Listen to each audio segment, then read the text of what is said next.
I park my dusty 1998 Jeep Cherokee at the edge of Fort Branton's main lot, as far from the gleaming SUVs and polished sedans as possible. My hands linger on the steering wheel for just a moment. 6 years with Ghost Viper taught me to catalog details instantly. The positioned security cameras, blind spots near the administrative building, the cadets forming tight social clusters near the barracks. I breathe deep, pull my worn duffel bag from the back seat, and step into the role I'll play for the coming weeks. The August heat hits me like a wall as I trudge toward the administrative building in my deliberately shabby civilian clothes. My boots, once military grade but now scuffed beyond recognition, kick up small clouds of dust with each step. Would you look at what just blew in? The voice carries clearly across the parade ground, pitched to reach every ear. I turn slowly to face a tall man with a jawline sharp enough to cut glass, and a smile that doesn't reach his eyes. Lance Brewer.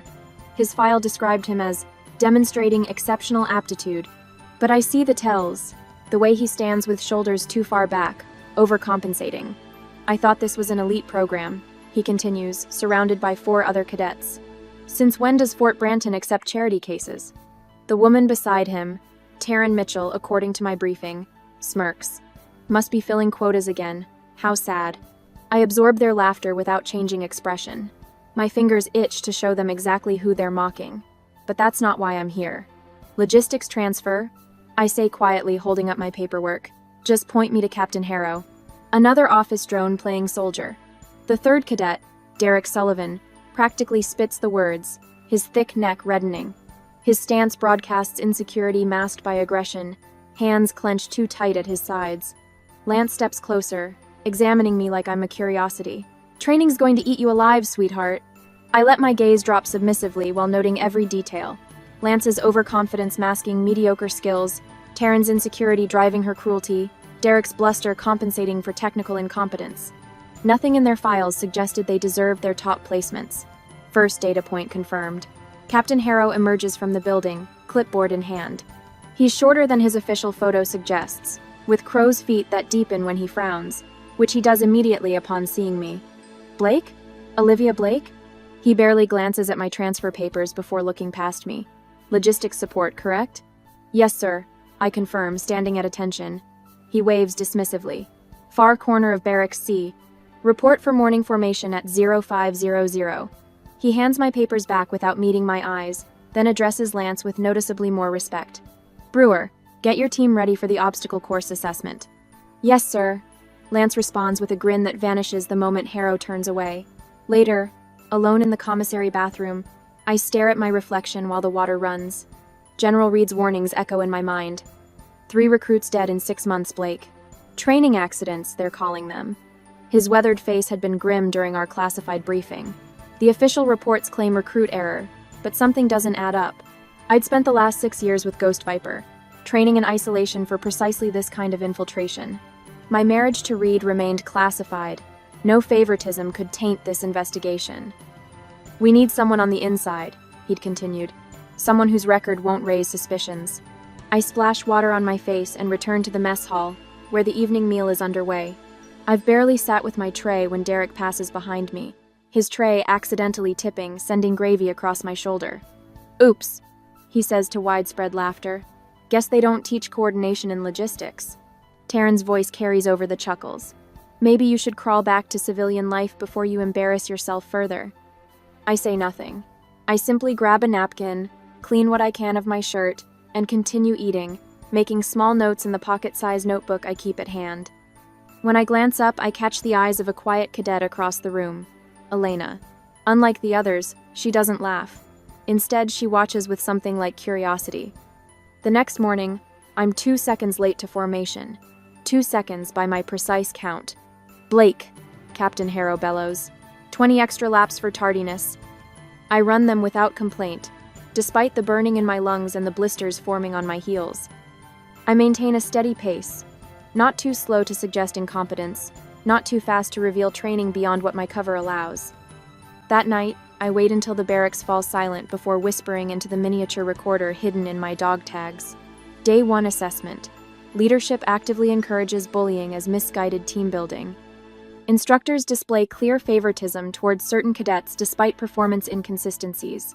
Recommend expanded investigation into Captain Harrow's training methods and Colonel Ainsley's oversight failures. I tuck the recorder away and stare at the ceiling. Tomorrow, I'll dig deeper. Tomorrow, I'll start finding answers for those 3 dead recruits. This is just the beginning. Next day, I arrive at the administration building an hour before dawn, clipboard in hand. The duty officer barely glances up as I sign in for logistics filing assistance, my cover for accessing the records room. Captain Harrow's carelessness works in my favor. He forgot to lock the cabinet containing training accident reports. My fingers trace the edges of manila folders, each labeled with dates corresponding to recruit deaths. I pull the first one, scanning quickly. Recruit error appears highlighted in every conclusion, despite contradicting witness statements buried in the appendices. I freeze mid-reach when I spot Colonel Ainsley's bold signature at the bottom of each report, clearing instructors of all responsibility. This goes straight to the top. I whisper, my stomach tightening. Not just Harrow's incompetence, Colonel Ainsley himself. The commandant of Fort Branton, decorated war hero and personal friend of 3 generals on the Joint Chiefs.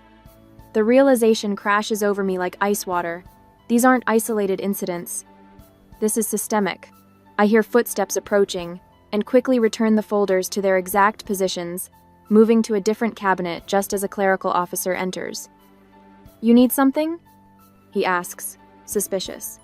"Supply inventory forms," I answer, holding up blank requisition papers I'd grabbed, "for next week's field exercise." Later that morning, I stand at attention in the tactical briefing room. Captain Harrow paces before a topographical map, while Colonel Ainsley observes from the back, arms crossed over his immaculate uniform. My own uniform hangs slightly loose, deliberately requisitioned a size too large to maintain my cover. Standard assault formation requires 3 points of security. Harrow explains, drawing a triangle on the whiteboard. But at Fort Branton, we've developed a more efficient approach. He erases 1 point of the triangle, leaving the formation dangerously exposed on one flank. I bite my tongue. This contradicts every safety protocol in the manual. Outstanding innovation, Captain. Colonel Ainsley nods approvingly. Shows real initiative. Lance's hand shoots up. "Sir, if I may demonstrate." Harrow nods, and Lance struts to the front. He modifies the formation further, removing another security position while adding a vulnerable forward position. This gives us more offensive capability without sacrificing safety, Lance explains confidently.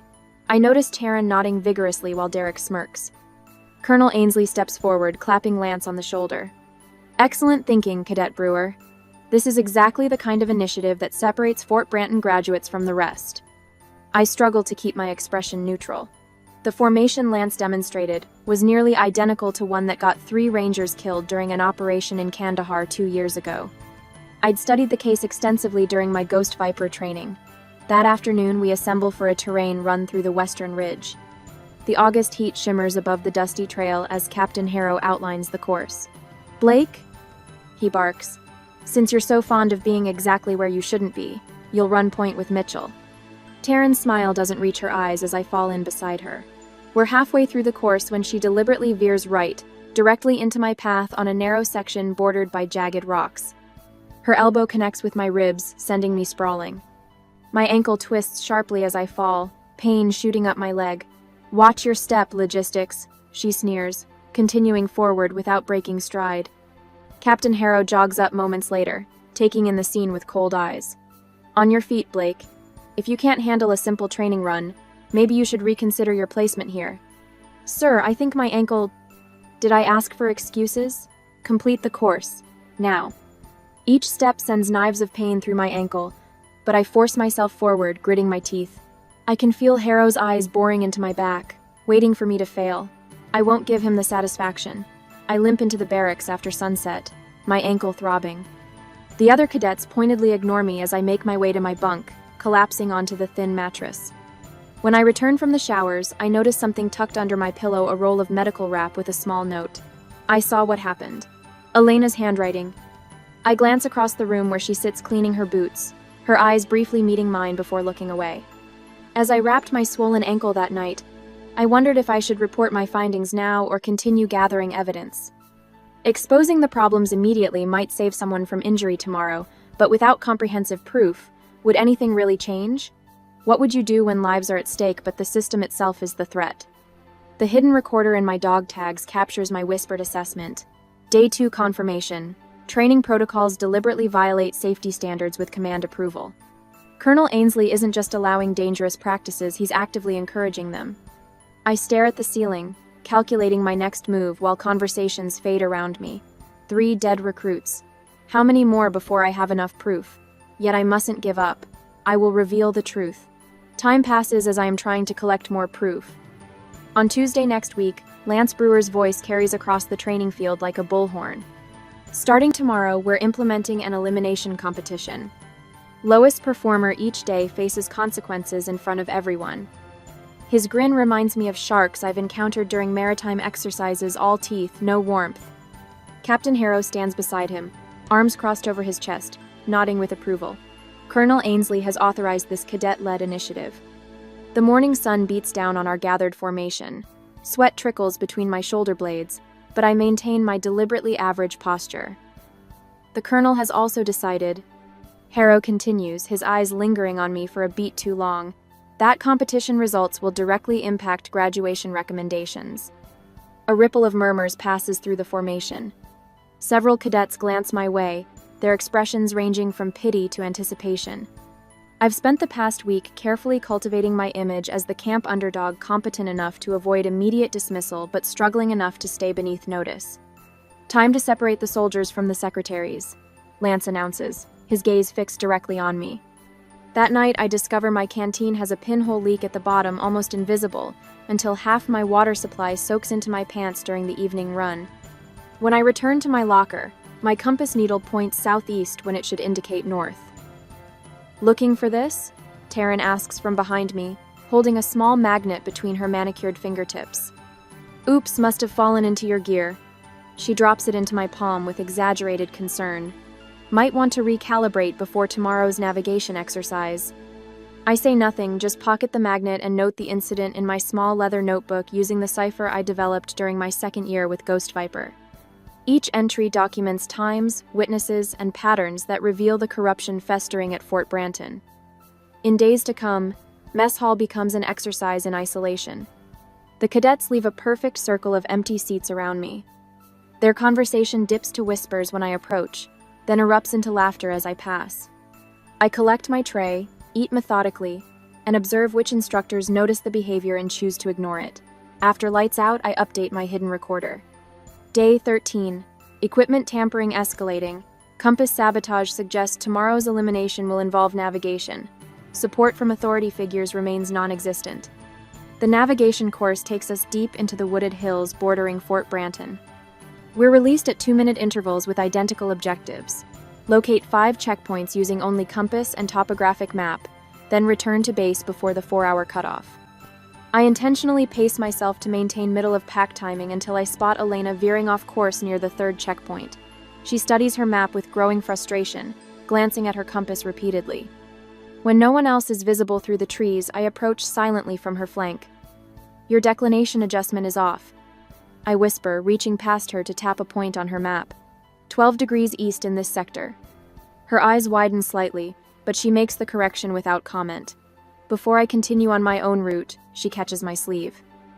You're not what you seem, are you? She whispers. I don't answer, but something in my chest loosens slightly as I move away, the ghost of a smile playing at the corners of my mouth. The weapons qualification range becomes the battleground for Lance's grand performance the following afternoon. The entire camp gathers, Colonel Ainsley observing from beneath the shade of a tactical canopy. $10, says Blake couldn't hit the broadside of a barn.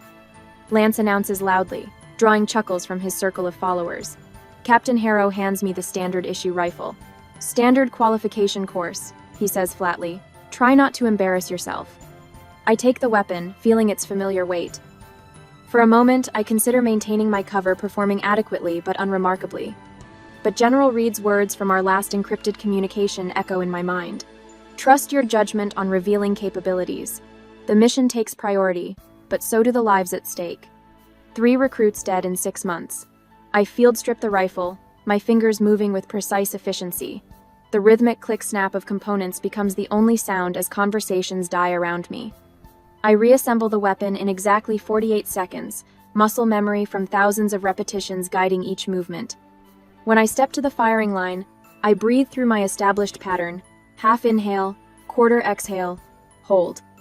The targets downrange transform from paper silhouettes to the faces of those responsible for the deaths of 3 young recruits whose only crime was trusting their superiors. I fire 5 rounds, center mass each one. Switch to the kneeling position. 5 more rounds, perfect grouping, prone position. The final 5 rounds form a tight cluster where a human heart would be. When I stand and safe the weapon, the silence around me has a different quality. Lance's face has drained of color. Derek's mouth hangs slightly open. Captain Harrow's expression has shifted from dismissive to calculating. His eyes narrowed as he makes a notation on his clipboard. For the first time since arriving at Fort Branton, I allow myself the smallest flicker of satisfaction. Let them wonder. Let them worry. The whispers rippling through the gathered cadets tell me the balance has shifted. That evening, Elena creates a distraction in the mess hall, accidentally spilling her tray near the instructor's table. While all eyes focus on the commotion, I slip behind the duty desk and photograph the training schedules pinned to the bulletin board. These schedules, with their deliberate omissions of safety protocols, will form another piece of evidence in my growing case file. Later, Elena passes me in the corridor between barracks. "Nice shooting today," she says, voice just above a whisper. "Thanks for the assist at dinner," I respond, my voice carrying a new note of authority I've kept carefully suppressed until now. "Sometimes it takes just one person to stand up," she replies with a slight nod before continuing down the hallway. I spend that night preparing for tomorrow's final elimination challenge, reviewing all the evidence I've gathered. The course description posted on the bulletin board triggered immediate recognition. It's nearly identical to an infiltration course I mastered during my 2nd year with Ghost Viper. Their attempt to humiliate me has inadvertently played directly into my training. The next morning during barracks inspection, Lance passes too close behind me, deliberately bumping my shoulder hard enough to send me stumbling forward. My shirt catches on his belt buckle, tearing along the seam just below my collar. "Watch where you're going, Blake," he sneers. But his smirk freezes as his eyes lock onto the exposed skin at my shoulder. Just visible beneath the torn fabric is the edge of a black tattoo, a coiled viper wrapped around a shattered skull impaled on a dagger. His eyes meet mine, recognition and sudden uncertainty flashing across his face. He's seen this symbol before in classified briefings about elite units that officially don't exist. I hold his gaze steadily, no longer bothering to look away. Game over. Now he will see what I am capable of. 2 weeks later, the elimination challenge looms over Fort Branton like a gathering storm. My boots sink slightly into the mud as I take my position at the starting line among 20 other cadets. Lance stands 3 positions to my right, his shoulders squared with unearned confidence. Taryn flexes her fingers nearby, her smirk fading when our eyes meet. "On my mark," Captain Harrow announces, clipboard pressed against his chest. His gaze lingers on me a half-second longer than the others. "This determines your standings for the remainder of training." I calculate each movement as we begin deliberately setting a pace just behind the frontrunners. The obstacle course unfolds before us. Cargo nets, mud crawls, climbing walls. My muscles remember each challenge from Ghost Viper training, but I introduce minor imperfections. A slightly slower climb, a marginally less efficient route through the tire field. A carefully measured breath when crossing the balance beam. "Blake's actually keeping up," someone mutters as I clear the barbed wire crawl with practiced efficiency. I finish second, exactly as planned, good enough to survive, not so outstanding as to draw unwanted attention. When I cross the finish line, I allow myself to breathe heavily, hands on knees in a performance of exhaustion that masks my controlled heart rate. Captain Harrow scribbles on his clipboard, eyes narrowed. His pen moves deliberately, recording more than just my time. I've seen that look before, suspicion crystallizing into certainty. "Impressive improvement, Blake," he says without looking up, almost like you've been holding back. "Just getting used to the training, sir," I respond, straightening my posture just enough to signal respect without confidence. Lance slams his water bottle down, his 5th place finish burning in his cheeks. "Luck," he spits, loud enough for everyone to hear. "Let's see how she handles a real challenge." "What did you have in mind, Brewer?" Captain Harrow asks, interest piqued. "Combat ring. Right now." Lance rolls his shoulders, already moving toward the sand pit where hand-to-hand training takes place. "Unless logistics specialists don't learn basic combat." Captain Harrow hesitates, then nods. "Might be educational for everyone." The cadets form a circle around the combat ring. Elena catches my eye briefly, her expression a silent warning. I step into the ring, boots sinking into sand, still bearing the imprints of previous matches. Lance circles me, muscles tensed beneath his uniform. No more hiding behind paperwork, Blake. He lunges with textbook form, telegraphing his intentions with a slight shoulder drop before his right hook launches. I shift 6 inches to the left, letting his fist pass through empty air. Stand still and fight, he growls, frustration mounting as I sidestep another attack. His third attempt comes faster, a combination aimed at my midsection. I duck the first swing, pivot away from the second, then catch his extended wrist. One fluid motion carries his momentum forward, while my leg sweeps behind his knee. Lance hits the sand face first. Before he can recover, I apply a perfect rear chokehold, pressure points aligned precisely against his carotid artery, 10 seconds of restricted blood flow, and his struggling ceases as consciousness fades. I release immediately, leaving him gasping but unharmed. The silence around the ring feels physical. I look up to find Colonel Ainsley standing at the edge of the gathered cadets, his expression frozen between shock and recognition. "Where did you learn that technique, Blake?" he asks quietly. My sleeve has ridden up, revealing the edge of my tattoo, a black viper coiled around the hilt of a dagger. His eyes fix on it, recognition dawning across his features. As Colonel Ainsley's eyes fixed on my tattoo, I faced a choice: maintain my cover to collect more evidence against the corruption, or reveal my true purpose and force immediate changes. Would protecting my mission outweigh the chance to save cadets from tomorrow's dangers? The colonel's hand rises, signaling for me to follow him away from the group. Captain Harrow moves to intercede, but Ainsley waves him off with quiet authority. Hours later, Elena creates the diversion we've arranged, knocking over an equipment rack near the mess hall that sends staff running toward the commotion. I slip into Colonel Ainsley's office, gloves on, leaving no trace of my presence. The filing cabinet yields everything we need. Falsified safety reports with inspection signatures that don't match the originals I've already photographed. Financial records showing contractor kickbacks for cutting corners on equipment maintenance. Performance evaluations altered to advance favored cadets regardless of actual ability. 5 years of documentation reveals a pattern of corruption that extends beyond Fort Branton to 3 other training facilities. The pieces lock together 3 dead recruits, dozens injured, careers advanced through compliance rather than competence.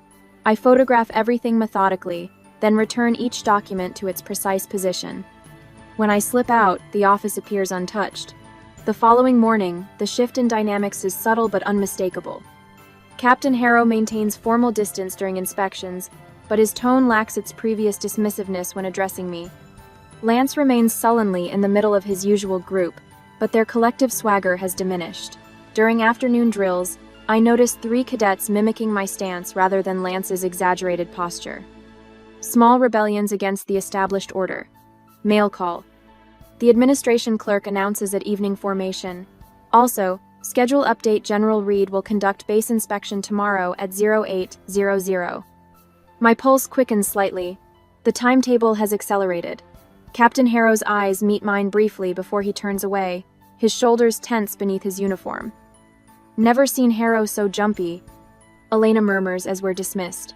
"What happened in that office?" "Justice in progress," I answer quietly, watching Colonel Ainsley cross the parade ground with quick, nervous steps. Tomorrow everything changes. A month after I was appointed at this center, I enter Colonel Ainsley's office at precisely 1900 hours. His summons came through Captain Harrow, not a request but an order. The last rays of August sunlight slant through Venetian blinds, casting tiger stripes across his polished desk. "Blake," he gestures to the chair opposite him.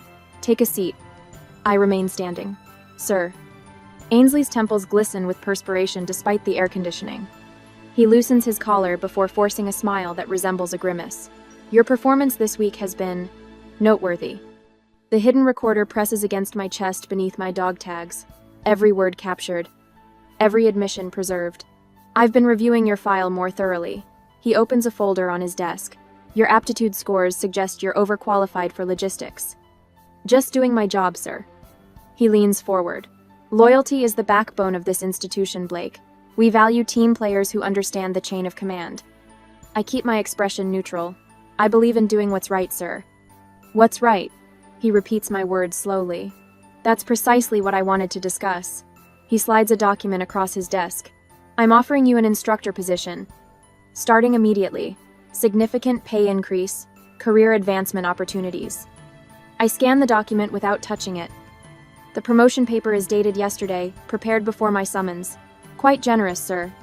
His smile widens. We reward exceptional people who understand discretion. Discretion regarding what exactly? Ainsley's jaw tightens. Military training involves calculated risks, Blake. Some individuals aren't suited for this environment. Their failures shouldn't reflect on our methods. 3 dead recruits reflect poorly on any methods, sir. The color drains from his face. Accidents happen, particularly to troublemakers who can't follow simple instructions. His eyes harden, or those who misunderstand their place. The threat hangs in the air between us. I step forward, place both palms flat on his desk, and lean in. I believe I understand my place perfectly, Colonel. My fingers find the recorder hidden beneath my tags. With deliberate slowness, I place it on his desk, revealing the blinking red light. Ghost Viper doesn't negotiate with those who endanger their own people. His eyes widen at the unit name. I produce my actual transfer papers, not the logistics cover, but my full operational orders signed by General Reed himself. This is a formal investigation into training corruption, falsified safety reports, and the deaths of Privates Martinez, Williams, and Chen. I slide a USB drive across his desk. This contains copies of every document you've hidden, every safety violation you've authorized, every kickback you've received from equipment contractors supplying substandard gear. He lunges for the recorder. I catch his wrist before he reaches it, applying just enough pressure to communicate the difference in our capabilities. That recording is already backed up, as is the one from yesterday when you authorized Captain Harrow to continue using the faulty repelling equipment despite the manufacturer's recall. You have no authority. I have every authority. I release his wrist. General Reed arrives for inspection in 20 minutes. I suggest you prepare accordingly. His lips curl into a snarl. This won't stick. I have friends at command. So do I. One in particular. The revelation dawns slowly on his face as the dots connect. My wedding ring, removed for this assignment but well known within certain circles. The sudden inspection by General Reed himself. You're Reed's wife, partner, senior tactical advisor. I straighten. And as of this moment, the acting commander of Fort Branton pending your removal. The parade grounds shimmer with heat as cadets form perfect rows for inspection. Lance and his crew stand at rigid attention in the front line, their faces set with the practiced solemnity of those expecting commendation. The black SUV rolls to a stop at precisely 1,930 hours. General Reed emerges, his silver hair catching the late afternoon Sunday. Captain Harrow steps forward to greet him. Welcome to Fort Branton, General. Colonel Ainsley sends his regrets, but... Where is Major Blake? General Reed interrupts, his voice carrying across the formation. Whispers ripple through the ranks. I step from the administrative building, now dressed in my proper uniform, the Ghost Viper insignia visible on my shoulder, my actual rank displayed. Lance's jaw slackens. Taryn's face drains of color. Derek looks as though he might be sick. I approach General Reed and salute sharply. Sir, Major Olivia Blake reporting. At ease, Major. He returns the salute before addressing the assembled cadets. For the past month, Major Blake has conducted a comprehensive assessment of Fort Branton's training practices following 3 recruit fatalities classified as accidents. Captain Harrow's shoulders stiffen. Effective immediately. General Reed continues. Fort Branton will undergo complete restructuring. Captain Harrow is placed on administrative leave pending investigation. Military police appear at Harrow's side. Colonel Ainsley has been relieved of command and is being escorted from the premises as we speak. On cue, 2 MPs emerge from the administrative building flanking Ainsley, whose face burns with humiliation as they guide him toward a waiting vehicle. Major Blake will oversee the transition until a permanent replacement is appointed. I step forward. Dismissed to barracks. Squad leaders report to the command center at 0600 tomorrow. The formations break with mechanical precision, but uncertainty clouds every movement. As cadets disperse, Lance rushes toward the barracks, his usual swagger replaced by barely controlled panic. Later, as rumors circulate through the camp, I catch fragments of conversations. Lance reportedly faces transfer to an outpost near the Arctic Circle, his academy record flagged for conduct review. Taryn's future remains unclear, her actions documented, but her family connections potentially shielding her from consequences.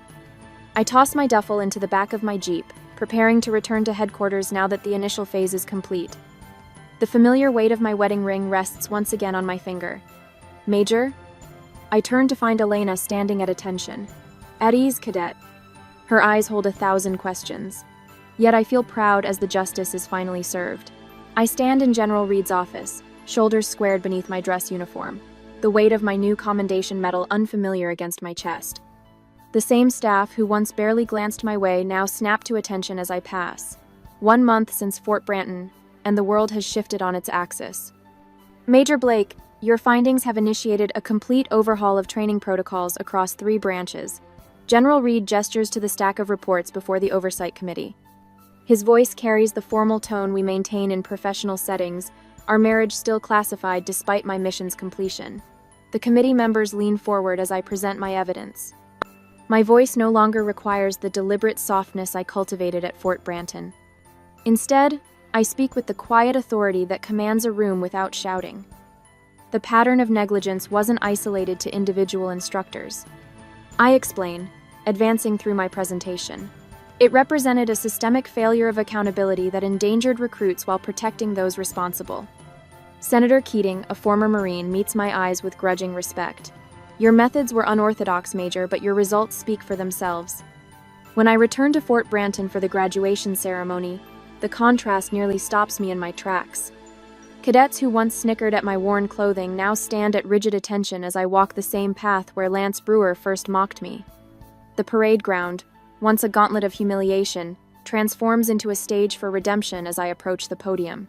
The microphone amplifies my words across the perfectly maintained lawn. Leadership isn't measured by how much power you wield, but by how you use the power you're given.